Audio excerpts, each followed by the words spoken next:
When Emma was 12 years old, her mother died in a terrible accident. 1 year later, her father married another woman. Everyone in town said the new wife was kind and beautiful. But Emma noticed something strange. Every night, her stepmother went into the old locked room at the end of the hallway. And every time she came out, she was crying. One rainy night, Emma followed her. What she discovered changed her life forever.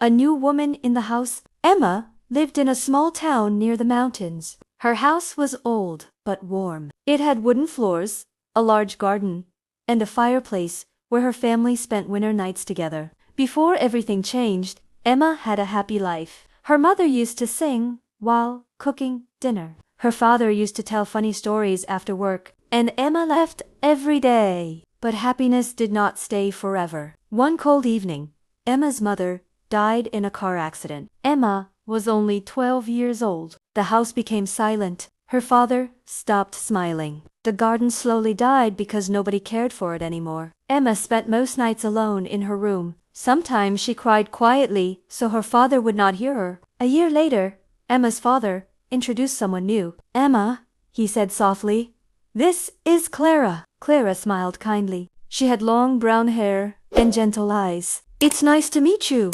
Clara said. Emma forced a small smile. She did not want another mother.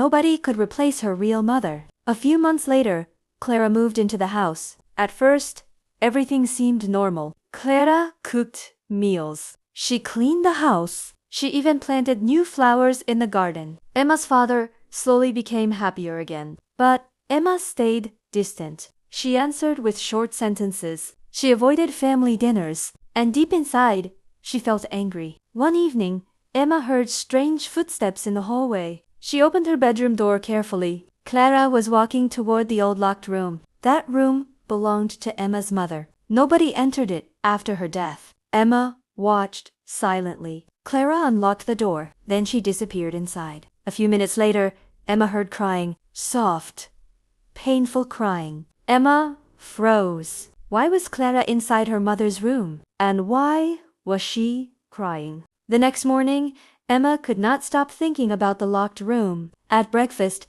Clara served pancakes with strawberries. "Did you sleep well?" Clara asked gently. Emma looked at her for a moment. "Yes," she answered quietly. But inside, her mind was full of questions. Why did Clara enter her mother's room every night? Why did she cry? And what secret was she hiding? Emma noticed the tired look on Clara's face. Dark circles rested under her eyes. She looked like someone carrying a heavy burden. Emma wanted to ask more questions, but she stayed silent. After breakfast, Emma walked to school alone. Cold wind moved through the streets. Gray clouds covered the sky. Even at school, she could not focus. During math class, she stared out the window. During lunch, she barely touched her food. Her best friend Lily noticed immediately. "Are you okay?" Lily asked. Emma nodded slowly. "Just tired." But Lily did not believe her. "You can tell me anything," she said softly. Emma looked down. "There's something strange happening at home." Lily leaned closer. "What kind of strange?" Emma lowered her voice. "My stepmother keeps going into my mother's old room at night." Lily's eyes widened. "That is creepy." Emma nodded. "And she cries every time." Lily looked nervous now. Maybe she's hiding something. Those words stayed inside Emma's mind the entire day. Maybe she's hiding something. When Emma returned home that afternoon, the house smelled like fresh bread. Clara stood in the kitchen baking. For a moment, everything looked peaceful. Normal. Clara smiled when she saw Emma. "I made your favorite." Emma looked surprised. "How did you know my favorite food?" Clara became quiet for a second. "Your mother told me once." Emma froze. Her mother talked about her to Clara. The thought felt strange, suddenly emotional. Emma slowly sat at the table. For a few minutes, only silence filled the room. Then Emma finally spoke. "Did you know my mother well?" Clara stopped moving. Very slowly, she placed the spoon down. "Yes," she whispered. "How well?" Clara looked out the window. We were friends for many years. Emma's chest tightened. Then why didn't you tell me? Clara looked sad. Because I didn't know how. Emma crossed her arms. You should have told me from the beginning. You're right, Clara admitted quietly. For the first time, Emma noticed something different. Clara did not sound defensive. She sounded guilty. That night, heavy rain hit the windows. The house felt cold and dark. Emma sat awake in bed. Then she heard it again. Footsteps. Slow footsteps moving through the hallway. Emma quietly opened her bedroom door.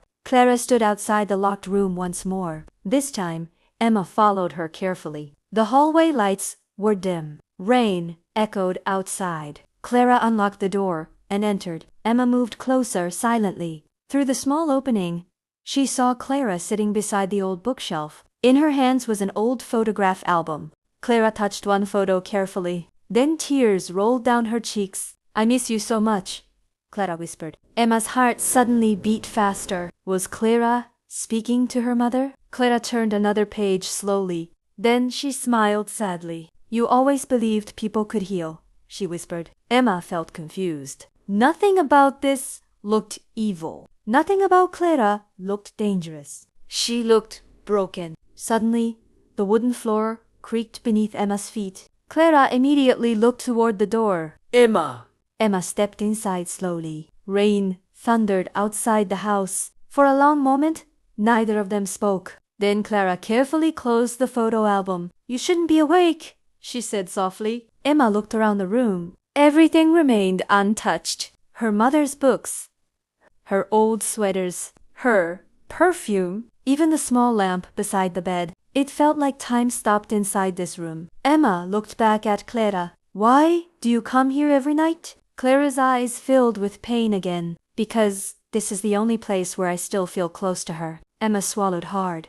You really loved my mother, didn't you? Clara nodded slowly. With all my heart. Emma stared at her silently. Part of her still wanted to stay angry, but another part finally saw the truth. Clara was suffering too. Very deeply. Emma looked at the photo album. Can I see it? Clara hesitated for a second, then she handed it over carefully. Emma opened the first page. Old photographs filled the album. Her mother and Clara as teenagers, laughing together, traveling together, celebrating birthdays together. In every picture, they looked inseparable. Emma's eyes became emotional. She never told me about you, Emma whispered. Clara smiled sadly. She wanted to protect you from adult problems. Emma looked confused. What problems? Clara lowered her eyes. For a moment, it seemed like she wanted to say something important,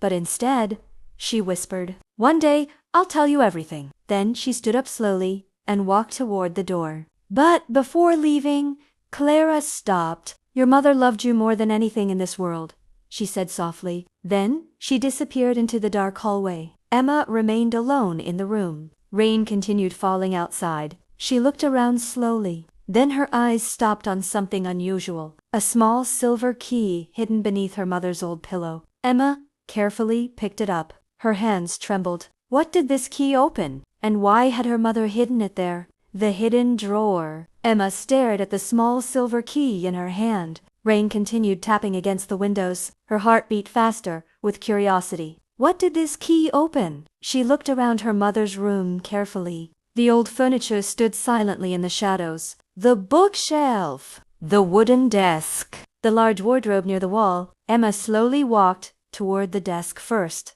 She tried the key in every drawer. Nothing worked. Then she moved to the wardrobe. Still nothing.